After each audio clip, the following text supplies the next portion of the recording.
Good morning. It's my great pleasure to introduce our first Krakow Hub conversations. It's the series of meetings run by Europa Nostra Heritage Hub for Central and Eastern Europe in Krakow. And this way, we wish to promote, to spread the word about best practices happening in the region of Central and Eastern Europe and beyond. So this is our first meeting, and today we will talk about a research project that was awarded this year in 2022 with European Heritage Award, Europa Nostra Award. This is the HOMEE project, and we'll talk about learning from heritage opportunities threats within mega events in Europe.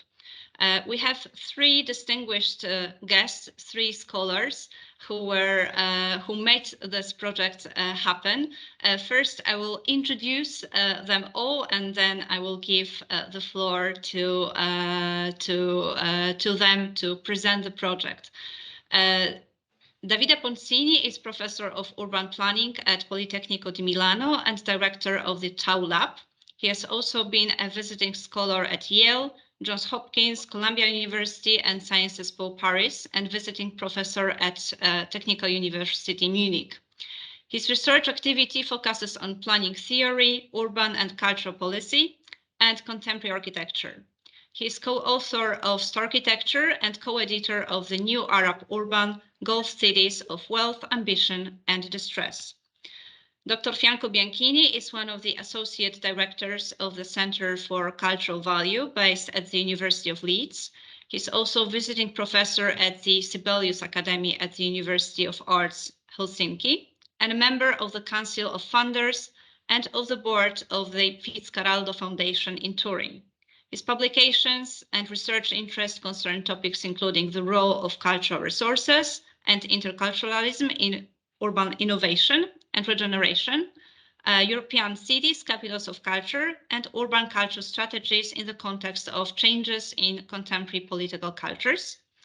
And Joanna Sanetra-Szeliga is adjunct professor at the UNESCO Chair for Heritage and Urban Studies in the Krakow University of Economics. Her research interest includes the potential of culture in urban development, the impact of European capitals of culture, and the host cities and urban resilience. For a number of years, she worked with the International Cultural Center in Krakow and its Research Institute for European Heritage, where the HOMEE project was conducted. So welcome. Thank you very much for joining us for this hour-long conversation. And the crucial question that will accompany us throughout this discussion is what can we learn from HOMEE? But before we come to that, I would like to ask the leader of the project, Professor Ponzini, to make a brief presentation to guide us through the idea, through the goals of the project. So, Professor Ponzini, the floor is yours. Thank you. Thank you for the kind invitation and for the opportunity of sharing what we have been doing with the project. I will use a few slides to help me with my presentation. And if you bear with me, I will bring the slideshow up. Can you see that? Okay, good. So once again, hello, my name is Davide Ponzini. I've been the leader of the HOMEE research project between 2018 and 2021. The HOMEE project was funded by the European Joint Programming Initiatives on Cultural Heritage. And as it was mentioned, it received one of the European Heritage Awards, Europa Nostra Awards, in 2022 for the research category. I will introduce the research project and say a few words about its main policy product, that is the Charter for Mega Events in Heritage-Rich Cities. In this picture that you see as a cover, you can see the city of Matera and its surroundings. This city is one of the oldest continuously lived-in cities in the world. Its historic city center was built on a rock and literally excavated into a ravine. It's a very spectacular place and heritage, but it's also very fragile. This environment that we inherited from thousands of years of human activity is now quite prone to mass tourism. In fact, in 2019, Matera was the European Capital of Culture, among other city case studies. The HOMEE project studied the case of Matera 2019, and we had the chance to deepen the relationship between heritage on the one hand and mega events on the other, or the European Capital of Culture more specifically. And we did it before, during, and after the mega events took place. We studied the context in the city. We interacted with local actors and held a living lab there. We contributed in this way to public debate, and we derived evidence and learnings from practice. Now, of course, the research project is over, and we want to share all this with other cities, with other entities that will be in a similar situation in the near future. And this is just one of the examples I could have picked for you to have a sense of what kind of research we have been doing, what kind of methods we deployed, and what happened between 2018 and 2021. We now are still in the phase of disseminating the results, and I'm very glad to have this chance to disseminate further the research project. As I mentioned, I will discuss a bit about the research project, as I started to do already, and then I will introduce the Charter for Mega Events in Heritage-Rich Cities. So regarding the approach, I must say that HOMEE is an applied research project. Researchers have been cooperating with policymakers, practitioners, cultural institutions, mega event organizers, and the like. The key idea is that research can deepen public programs that are important in reality, but little studied in the academia. In this way, research can drive practice with the help of policymakers and real-world actors, and with the aim of improving public action itself. In fact, among the goals, you see that firstly, we wanted to identify the blind spots in our current understanding of the relationship between cultural heritage and mega events.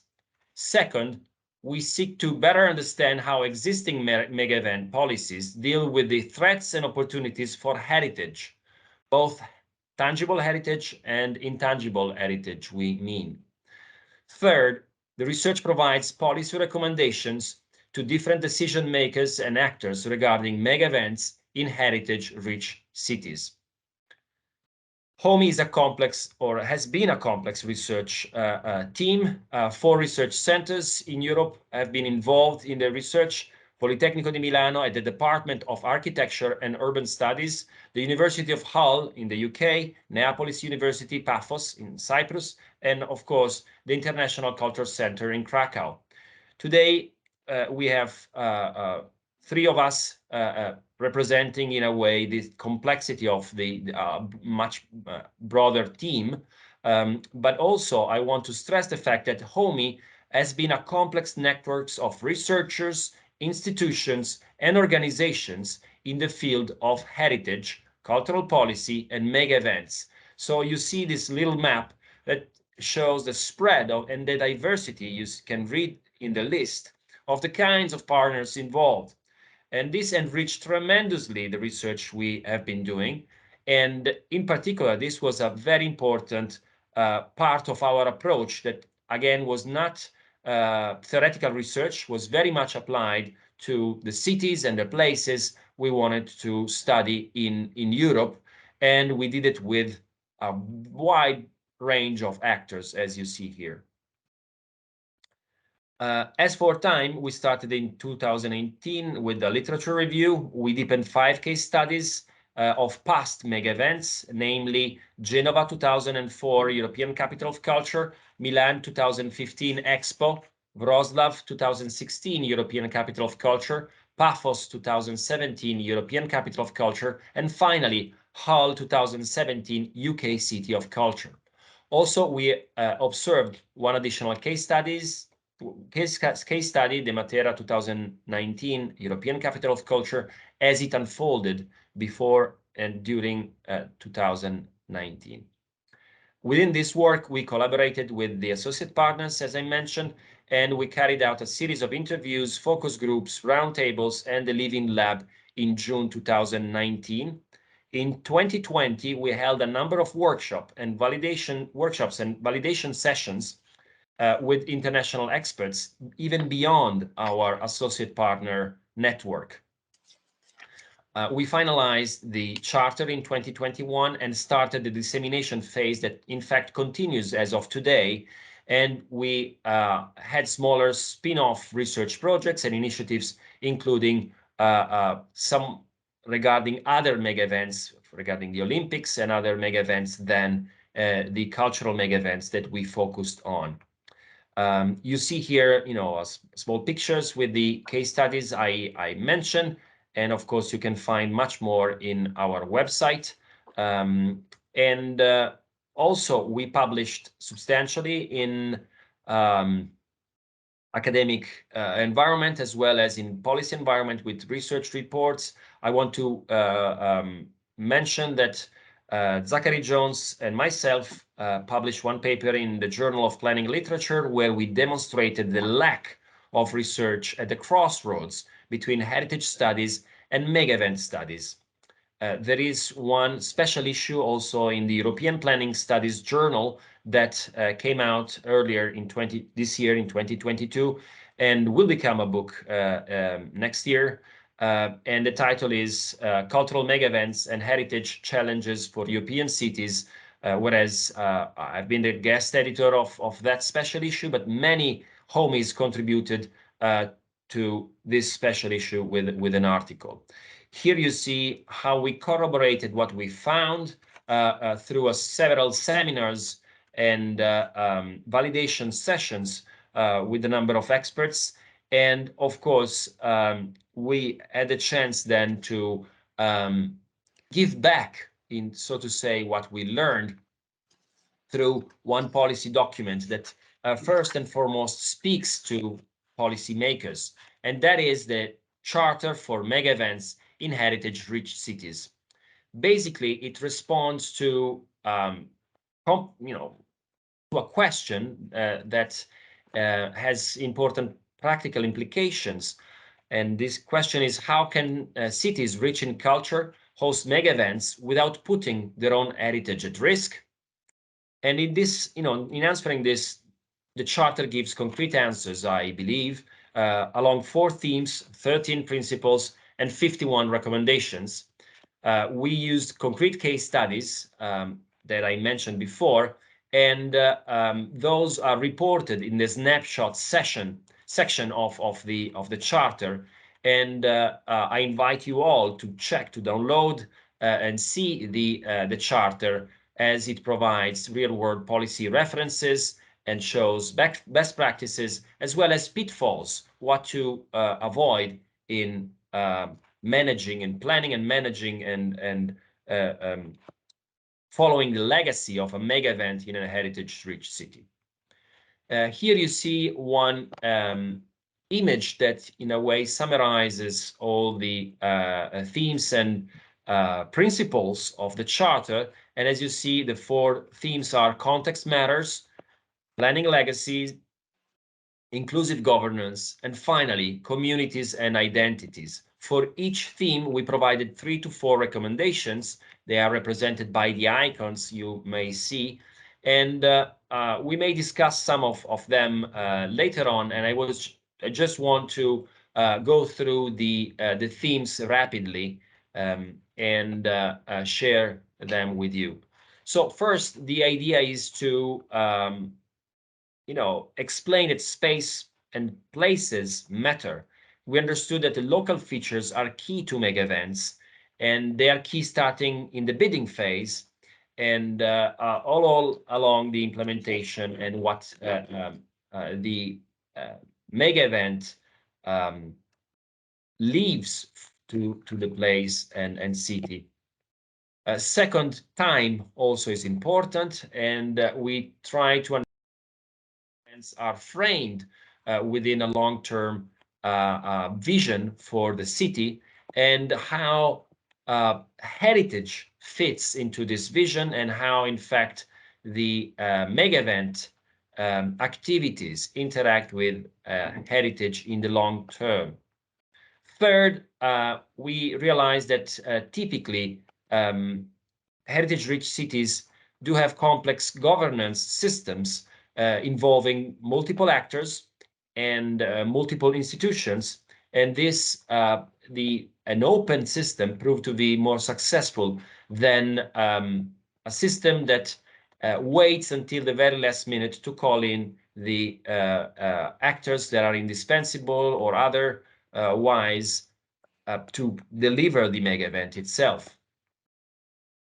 Fourth, we digged into communities and identities as we saw this as a way to limit conflicts and try to involve diverse peoples that live in the same city and recognize different parts of heritage in very different manners. So the charter also was welcomed and is welcome by quite wide array of actors. And as you see, cities, international networks endorsed the charter. I will mention a few of them, but we are still, of course, circulating the charter, and we are very happy to engage with other cities or institutions that want to know more and eventually want to endorse the charter and its principles. Of course, you see here the Secretary General of Europa Nostra arguing that the charter, I'm quoting, the charter breaks new grounds and provides further inspiration for policymakers at all levels to ensure proper safeguard and management of Europe's rich, tangible and intangible heritage. And you see also a list of other institutions here. I will stress another important international organization that is the United Cities and Local Governments, and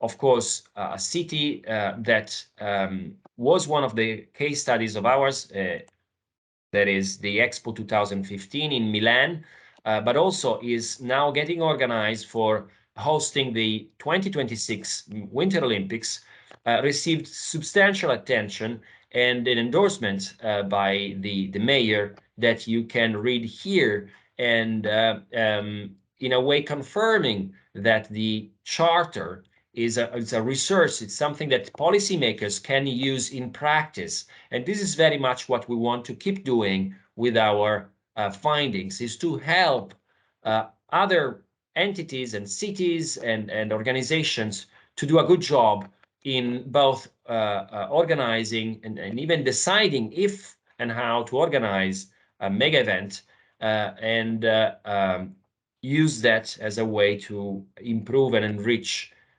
cultural heritage in the city and region. So finally, on top of the endorsements, we also, I must say that, I was honored and humbled to receive the award on behalf, of course, of the HOMEE researchers. And we had a chance also to contribute to two large events celebrating Europa Nostra and the European Commission, as well as the number of projects that were awarded. But I want to stress the fact that this is important because it's a project that is still alive and can still contribute to the debate, and we are willing to do that in the near future. So, don't hesitate in contacting me and us as a research group or the legacy of the research group. Thank you for your kind attention.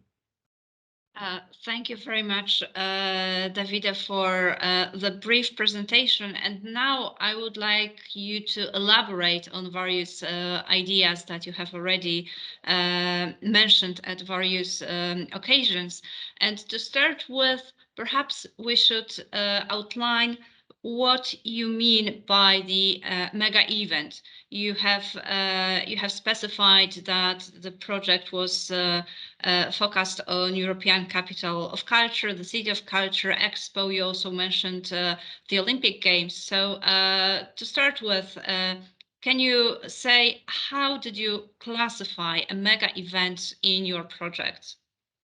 So, of course, along the way, we learned more and more what we meant initially by mega event.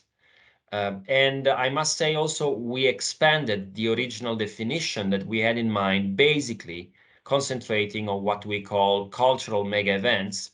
And that stayed at the center of our work, the European Capital of Culture and the cities of culture especially. But in the end, as we interacted with institutions and organizations in the field, we realized that what we have been learning for or through the studies of cultural mega events was very valuable for other kinds of mega events. I encourage you to download the charter because it includes key concept definitions, and they include, of course, mega events and a classification that we use in the study regarding cultural mega events, sport mega events, and even smaller events. We classify them as, I give you an example. We realize that our principles and recommendations are very important to festivals. So to cities that once a year organize a specific festival that was originally not on our radar.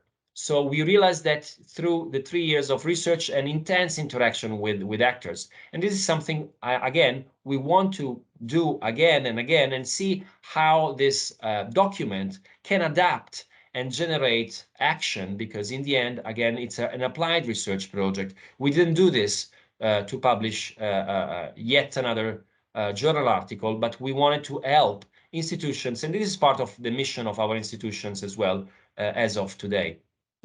So it's important to realize that projects like these, like yours, are actually learning projects. They are changing and adapting to the findings. And also, can you tell us more about the reasons for taking up the HOMEE project? You were already saying in your presentation that you wanted to fill the gap, but there are, of course, many gaps. So why this one? Why did you feel that this is worthwhile? So I must say that when we started with this, there was very little research done at the crossroads between cultural heritage and mega events. So we realized it was, a very important crossroad, but it was basically empty of systematic knowledge. And we realized that cities and international organizations wanted to know more, but also perceived that they needed to know more. And the kind of problems and problematics that we encountered in one city resonated very well in other cities. So in a way, this is, it's the framework we applied worked very well, and especially turning to practice. It has been very rewarding for us because we had immediately very important feedbacks, and institutions that typically are slow or uninterested in academic research got involved immediately and joined the forces with us. And our approach basically has a very strong background in what in philosophy and in epistemology is called usable knowledge. So what we generated, it's something that is, evidence-based and sound methodologically, but most importantly, it is usable by cities. And this is what we want to do. And in a way, this proved to be already important for the endorsers and for other cities that for a number of, or organizations for a number of reasons, have not endorsed the chart itself, but during events or in writing, they express their gratitude for having such guidelines for something that they are doing, not that they are studying or in abstract terms, but they are in the field planning and safeguarding heritage or trying not to disrupt certain landscapes, for example.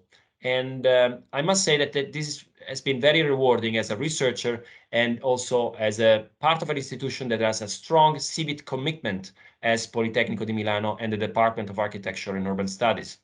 Mm-hmm. Exactly. This is not just a research project, not just building knowledge, but it's the policy-oriented project that can be used by various stakeholders in various places, I believe not just in Europe, but also beyond. So there is a list of recommendations for decision makers and event organizers. So now I would like to ask all of you to think of the ones, 2, 3 maybe, that you feel most important and relevant from your practice, from the places that you're based in. Which recommendations do you feel for you are most crucial? Shall I start? Please.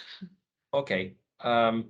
So in a way, I think they are all equally important. And I must confess that we struggled a lot to keep the number low. You know, this was in a way part of our process of understanding what we learned and how to portend these principles to policymakers. But I want to start from the first, and I will read it. So decision makers in heritage-rich cities shall consider thoroughly if and how to bid based on their city-specific conditions, potentials, size, socioeconomic dynamics, infrastructure, accessibility, and cultural heritage. So we question the fact that all cities should equally, strive to jump into a mega event bid. So we say cities must be very careful in deciding, first of all, if, and then how, because there is a number of pre-packaged plans and projects for cities to join mega events, and we believe that they are not clever as a solution.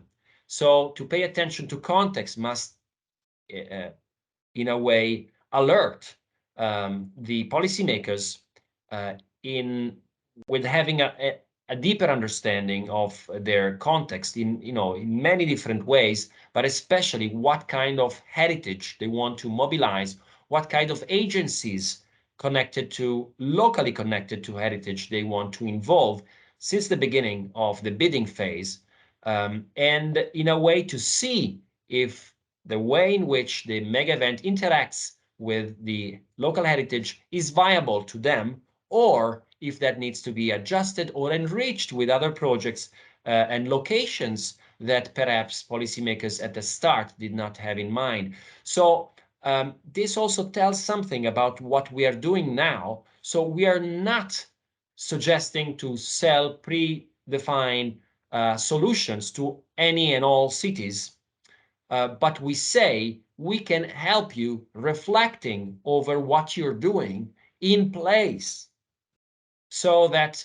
even the knowledge that we produce can have a site-specific evolution and adaptation, which in my way is more, realistic and frank and effective in generating this, rather than coming with a prepackaged set of solutions saying use this square or use that other place, as many experts, mega event experts, tend to do. In a sense, we interact with them, but we have a quite different position with reference to context. I think I must agree with Davide here that the context really matters, because from what I've learned, not only from the HOMEE project, but the research I've done before, and I was studying in quite a detail the first competition for the title of European Capital of Culture in Poland back in the 2011, I think. The The problem is, as you said, that there is a set of traveling sort of titles that cities bid for, and they are followed actually by traveling experts who are hired by the cities that want to host an event in order to help them create the event, because they have the expertise. But what is sometimes forgotten is that you have to base your application and then the implementation of the program on the local qualities, on the local context. And as Davide said, not every city needs to be a host of every event. Sometimes maybe the event does not fit, even though they have the ambition to be the host of I don't know, the Olympics of the ECOC or some other title.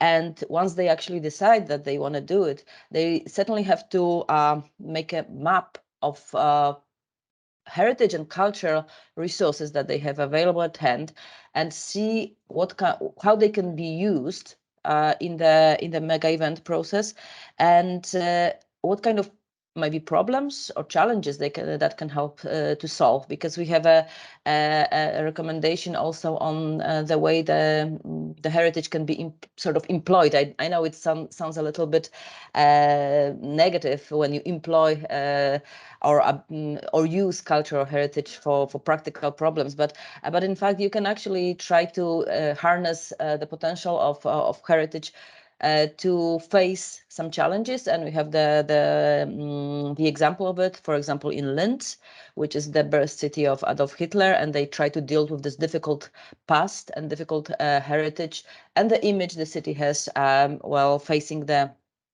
challenge. We can have other examples as well. So that's one of my maybe not favorite, but those the first basic a recommendation that I think it's useful for many cities.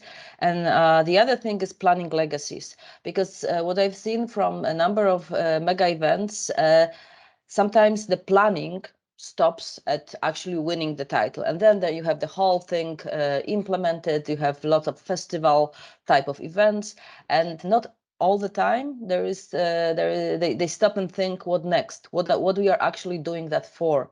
European Capitals of Culture makes you kind of think what you want to, why you want to apply and what you want to change, because the program is structured that way. But anyhow, whatever event you are doing, you have to at least know why you are doing and what you are expecting in long term from that mega event. It's not only a one-time activity, one time of merriment or a festival with fireworks. I think it's a substantial amount of money that you need to spend, and if so, you need to know what kind of other prospects, other benefits it brings in a longer term. And I think that's something that many cities should definitely focus on. Thank you very much. And Franco, what is your most important, relevant, favorite recommendation? Yes, sorry. Yeah, perhaps they're all important, really. I think would say equally important. Maybe the one on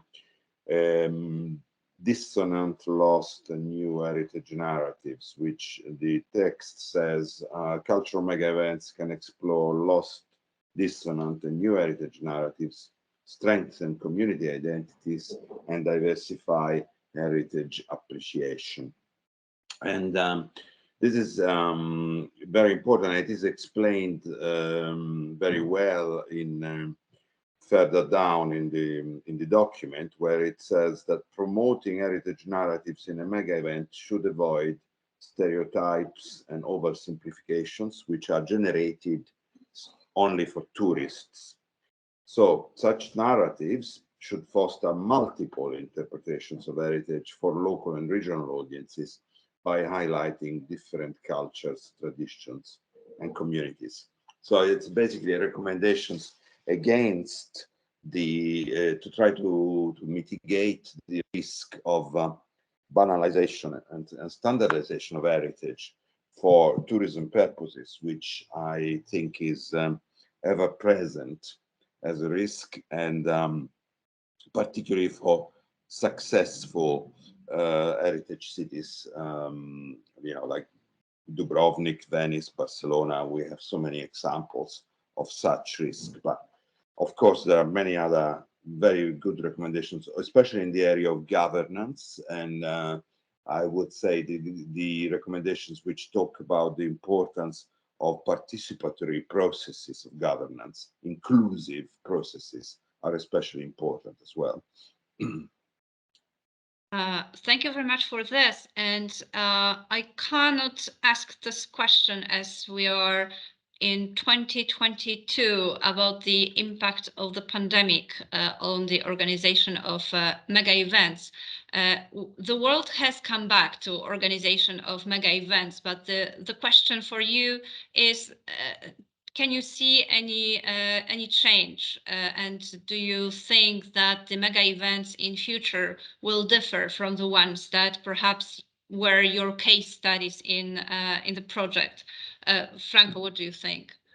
Well, yeah, I mean, the changes have been, certain cities have been hit particularly badly, and especially the cultural sector in general has been hit because it's very fragmented, as suggested by a study which was conducted by the Joint Research Center of the European Commission. Also, it's been a particular problem for medium-sized cities, particularly the arts jobs intensive cities. And I think these schemes to try to remedy the situation, to try to support the heritage sector, have been stronger in capital cities generally. So they have increased the inequality between the geographical imbalances between capital cities and other cities. So we have a lot of problems. There has been changes. Nevertheless, one of the things that the pandemic has shown is that the European Capital Culture programs and other similar mega events are still important because they are about producing a shared vision, a strategic vision of the future. And you need a strategic vision, particularly at a moment of crisis, at a moment when we need to rethink the relationship between heritage and tourism and shopping and the nighttime economy, and planning regulations, all kinds of things that have been put into question by the pandemic. The other big debate which has been generated by the pandemic has been on digitalization. So, for example, certain cities, European capitals of culture like Galway and Rijeka in 2020, for example, were especially disrupted by the pandemic. And in the case of Galway, in particular, they tried the solution of becoming a virtual capital of culture. And that worked in some ways, in the sense that, for example, they attracted an audience of Irish people based in the UK, in other parts of the Republic of Ireland, even in the USA, but they had perhaps a smaller audience from their own city in a way, particularly more disadvantaged, more marginalized people.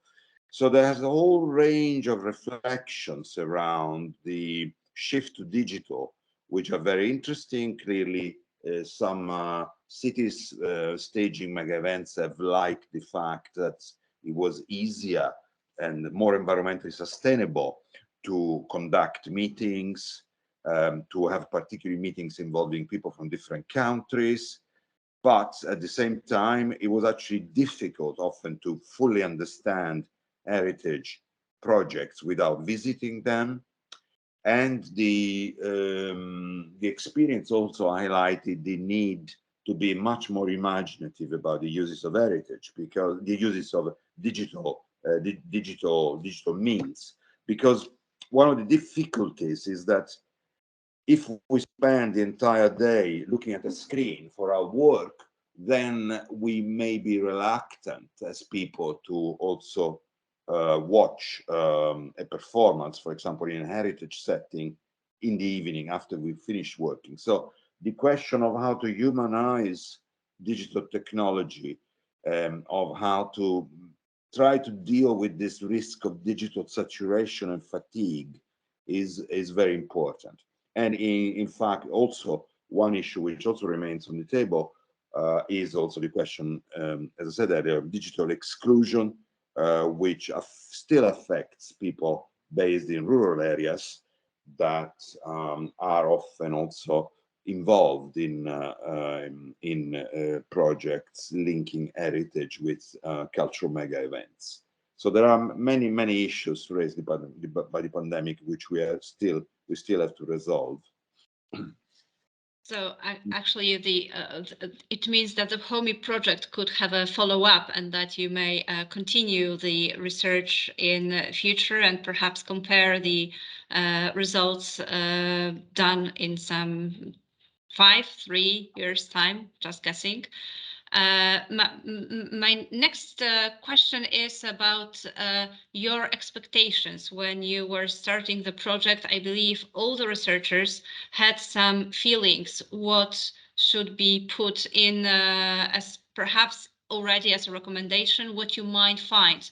And I wonder whether during the process and during this process of learning and adapting and seeing how new perhaps kinds of events would be considered as your project mega events, what were the surprises? What you didn't expect in the beginning? Perhaps as an open question, you could share your thoughts. If I may start, I must say that personally, as the coordinator, as the research leader of this project, I've been amazed on how much all the team members contributed.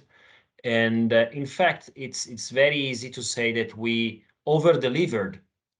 So we produced, much more than we could ever envision in such a small research project because of the enthusiasm of the researchers, but again, because of the strong reaction and support by policymakers. So the importance of having these findings used by more and more policymakers in other parts of Europe or the world is something that really motivated us, for example, in delivering more journal articles, and in fact, one edited volume and another one coming. We generated a YouTube channel in order to let the seminar series available to many people, whereas the seminar series was not envisioned into the project as a start with. But we did it, and we now have thousands of views in our YouTube channel, the HOMEE project YouTube channel. And we have a lot of material there that we could not envision, or we could not even think about when we started. And of course, I think that's important because it's not only for the academia. We received contacts from many universities who got to know about our project through the YouTube channel, which is not typical for academic research. Also, we generated short videos for this. Because of the pandemics, we could not, in fact, interact physically. So we wanted to have a 2-minute animation clip that introduced the charter, and we circulated this so as people can watch that. And again, was nothing we could think in terms of the dissemination, but proved to be very effective. Again, that was a way to reach out to a very diverse audience rather than academia only.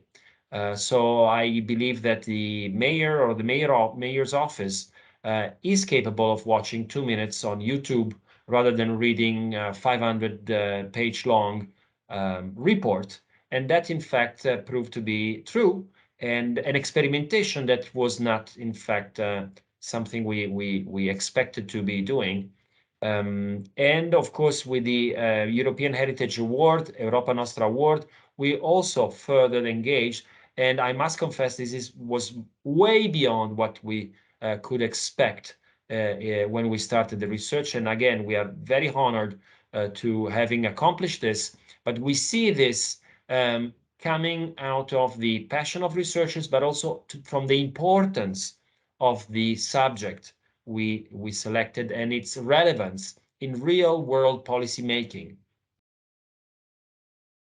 Joanna, how about you? I mean, any unexpected discoveries during the project, not just that you over-delivered and you added some new tools, ways of cooperating, but when you were entering the project, did you actually think that the results would go this way, or something was really unexpected?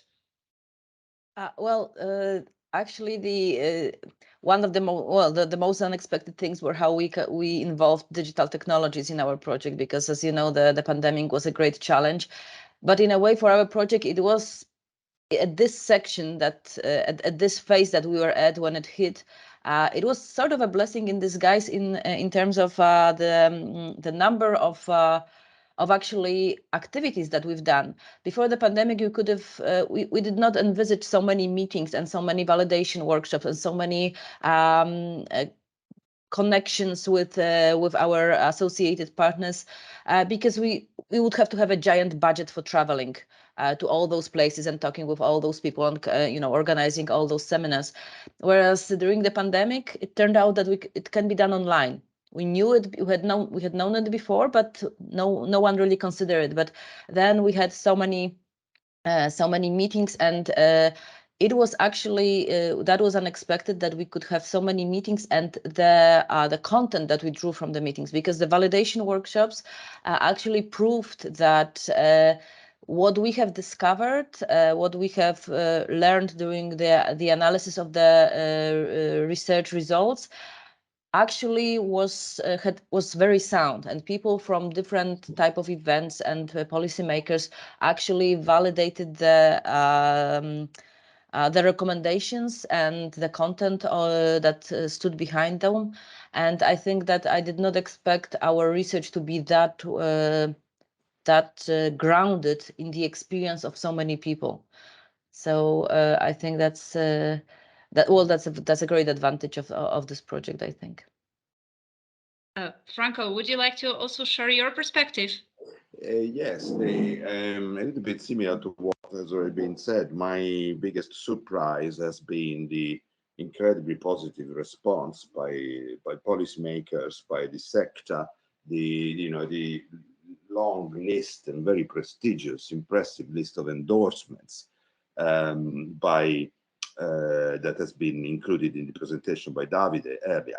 So I just I started my academic work in 1988. I've never seen anything like this for any of the projects I've been involved in. So that has been certainly a surprise. So as to why we been able to achieve this, I mean, clearly the incredible energy and drive of Davide and his activism in trying to persuade policymakers, very, very important organizations like Europa Nostra and many others to support the projects. The contacts of Professor Jacek Purkla have been also incredibly important there. But I don't think it's enough. There has been something else, and I'm particularly pleased about the style of the project. I think as David has already hinted at the extensive use of video, but I think there's a very good graphic style as well of the videos themselves and of the charter document that is unusually easy to grasp and attractive. But it is also the style in which the document is written that achieves something quite rare. That sorry, I don't like doing this, because obviously we are kind of praising ourselves in a way, and one should never do this. But in fact, I'm saying this because I want to praise mainly my colleagues for being able to write something that is very clear, it's engaging, but at the same time it's got content and does not shy away from conflicts, from criticalities, and some difficult issues. So we've achieved something that often other documents that I've seen produced by important organizations like UNESCO, for example, don't quite manage to achieve. So The document is rich in content, but is also very accessible. It's not written in an academic jargon that makes it incomprehensible and puts people off. Franco, the praise is fully justified, and that is why we are making this conversation, to let people know the project better, to reach out to the charter and to learn to use it. And as our time is coming to an end, to end up with, I would like to ask what is the importance of the European Heritage Award for the project and for the follow-up? Perhaps Joanna could take this question. You're muted, Joanna. You can't hear you. Oh, sorry. Yeah, sorry.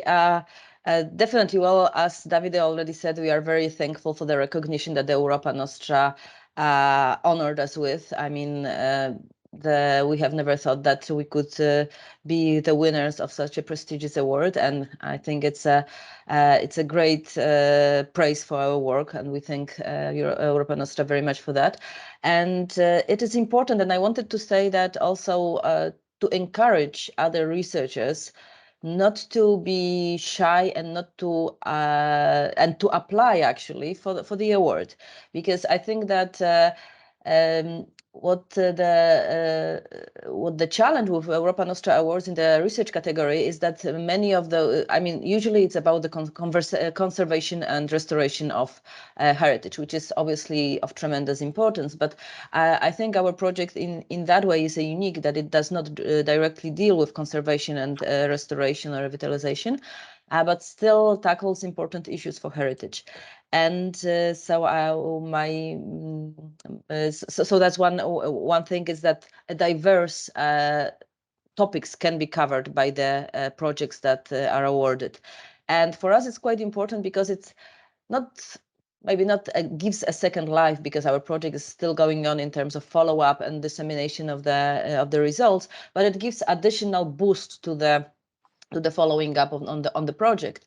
It gives us additional recognition, and it allows us to reach new target audience, I would say. We are trying as much as we can to reach the heritage field, the practitioners, the people who actually deal with heritage on the ground. And I think that for us, Europa Nostra Award, European Heritage Award, is a great way to do it. We hope that being presented on the Europa Nostra website and being the ceremony in Prague gave us new connections and new people who can actually use the heritage, the charter for mega events in heritage-rich cities. So I think the recognition and prestige is not to be underestimated. Thank you so much for joining us today for the Krakow Heritage Hub conversations. Thank you, wonderful guests, for presenting and encouraging to use the charter for mega events in history-rich cities. Just a reminder that the charter is available online, free of charge. So have a look at it, download it, and don't be afraid to use it. And my warm recommendation is that you stay with us, that you follow what the Krakow Heritage Hub conversations are talking about, and that you follow what Europa Nostra Heritage Hub for Central and Eastern Europe in Krakow is doing. I'm connecting from the seat from our premises in Krakow, and it would be wonderful to cooperate with you in future and to connect. Thank you.